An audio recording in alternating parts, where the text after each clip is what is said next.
South Africa has surpassed the 700,000 mark in confirmed COVID-19 cases. The country recorded 2,019 infections in the last 24-hour cycle. The Health Department says the rise in infections comes amid fears of an impending second wave and as the nation battles an economic recession.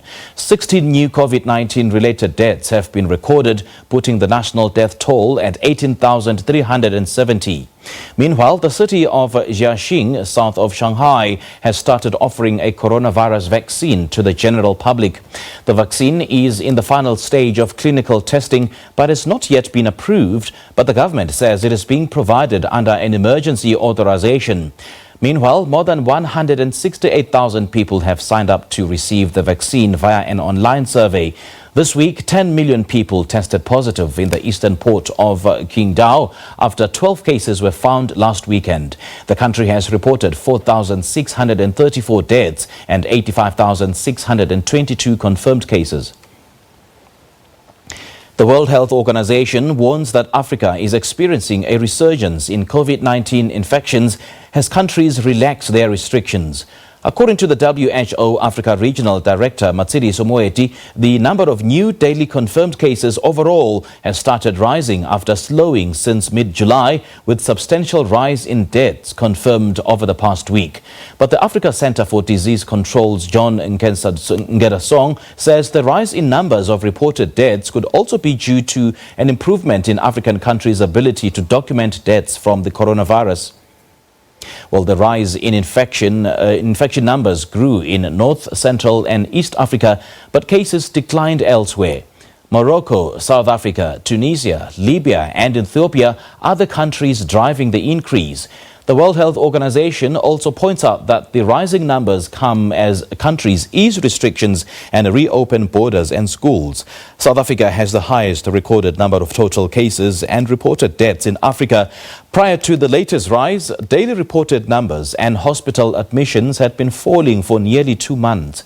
Morocco has overtaken Egypt and has the second highest number of cases, although Egypt is still the second in terms of deaths recorded so far.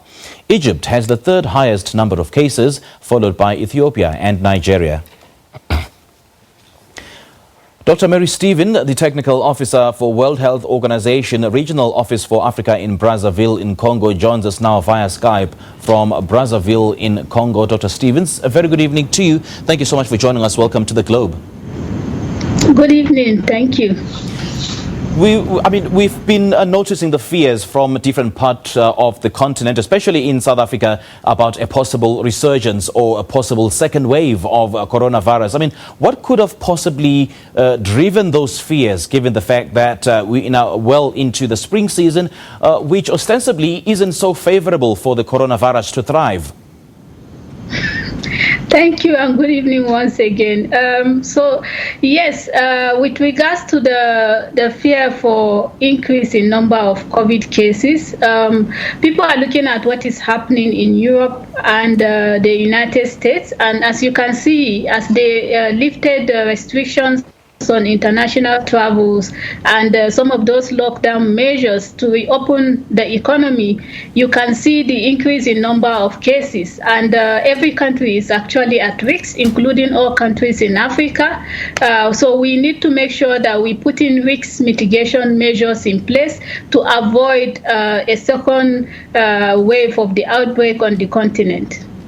But then what then needs to be done to avoid a possible second wave, because some countries still have stringent measures put in place?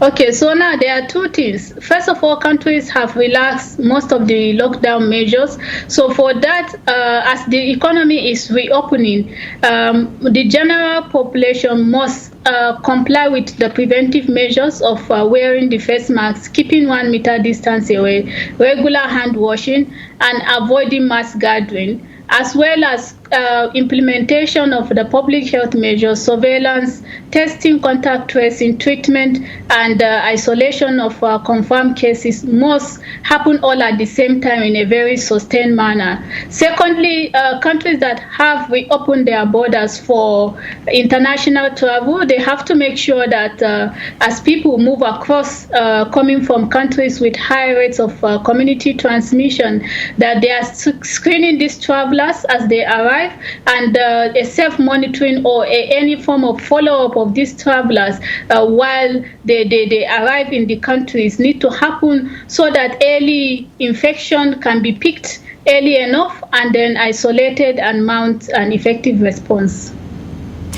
And then the Africa Center for Disease Control says that the rise in numbers of reported deaths could also be due to an improvement in African countries' ability to document deaths from the coronavirus. Are you also of the same view? Do you share the same sentiment?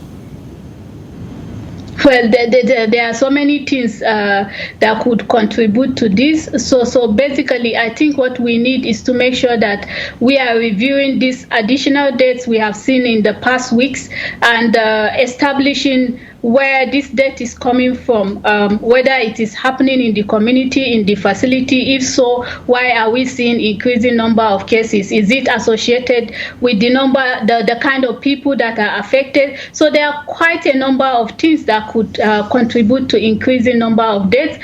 But for me, I think we need to review further and understand better why we are seeing increasing number of deaths.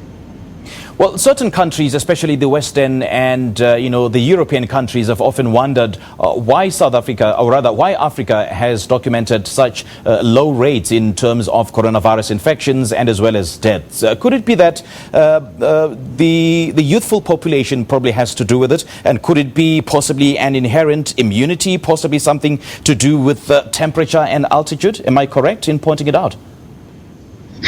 Okay, so let's talk about what we know first, and because we know that this is a new outbreak, and of course there are still some things that we don't know. It continues to evolve, but for the continent in Africa, yes, some of the reasons why we are seeing lower mortalities compared to what you find elsewhere around the world is because, yes, we have younger population, because we know the things that contribute to mortality for COVID is higher age and the presence or high prevalence of comorbidity. So this has been established, and we know that for sure. So we have younger population in Africa, one. Secondly, the prevalence of those comorbidities on the continent is lower than what you find relative to what you find in other parts of the world, like the chronic cardiovascular diseases, chronic respiratory diseases, the issue of cancers, hypertension, diabetes. So we have much more of infectious diseases in Africa, but we know that the prevalence of non-communicable diseases is rising. But if you're comparing Africa to the Western world, definitely we have much lower NCDs than what you find elsewhere around the world. Dr. Stevens, I want us to discuss in greater detail the issue of antibody testing.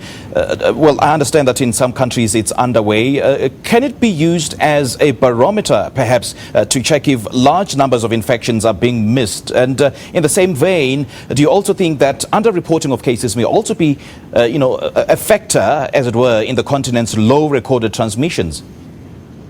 Okay, so now let's talk about the issue of underreporting first, then we talk about the antibody testing. So for the underreporting, most countries really across the world, they are testing based on their testing strategy. So countries do test because of the capacities they have and the availability, of course, of the reagents and the peculiarities, the context in their country. So this is not limited to Africa, it's global, everywhere.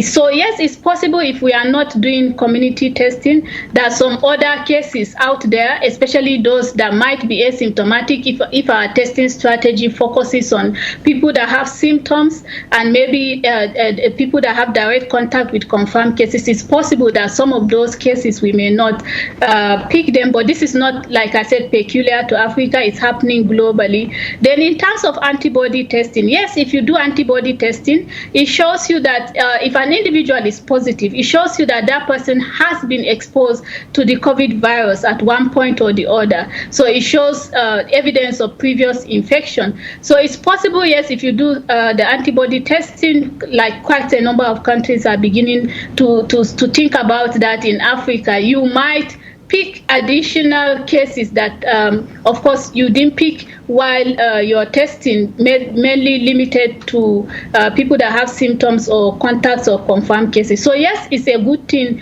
and we encourage countries in Africa to do the zero prevalence survey. And then there's what we call the pandemic fatigue. I mean, so much has been said about the coronavirus since the beginning of the year, and so much has been done to try curb this virus. And to get a sense then that people have grown tired of this, have grown tired of being restricted, and in terms of their lifestyle, in terms of their way of life, hence, turning their back on taking all the necessary precautions. So this has been an unprecedented outbreak. There is no doubt. We have never had a situation where, especially for us in Africa, all countries on the continent are dealing with the same outbreak. It has been unprecedented. We haven't seen in recent time any outbreak that has had such a significant impact on the lives of people, the livelihood, the economy. And of course, this COVID came with a peculiarity in that a lot of government had to use these movement restrictions to limit the spread of the outbreak. And it has been a protracted outbreak. We started right from January across the world, and in Africa in February, from February 14 to date. It's been a long outbreak. So yes, there is a lot of fatigue, and as a result, people are beginning to get tired. In addition to that, because we are seeing decrease in number of cases on the continent, people are beginning to relax in terms of compliance with the preventive measures. But for us to prevent the resurgence of cases, we need to make sure that the general population continue to wear face masks, wash hands, keep 1 meter distance, avoid unnecessary mass gathering, as well as enhancing our capacities for response, testing, surveillance, case management, isolation, contact tracing. This is very important for us to mitigate the risks of a second resurgence on the continent. From your analysis and observation of the patterns and the trends since the outbreak of coronavirus, hit the African continent, do you believe that the public health response of African countries prepared by the previous experiences such as outbreaks or epidemics, a case in point being Ebola in Central Africa, was more effective in limiting the transmission than in other parts of the world? And if so, why do you think South Africa did not apply that particular strategy, given that South Africa still records or has recorded the highest number of infections on the continent?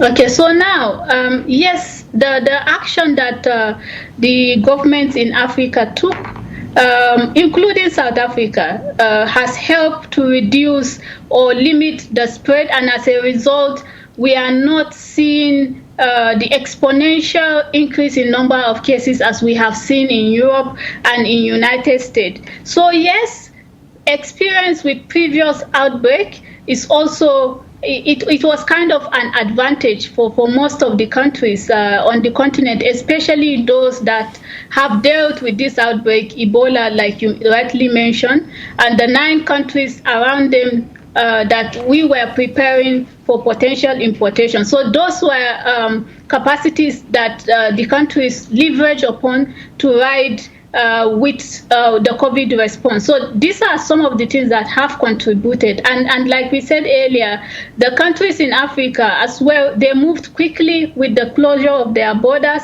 as well as implementation of lockdown, which has contributed to reducing the spread of the outbreak. For the South Africa case, the government, the effort is still commendable, even though South Africa is reporting the highest number of cases.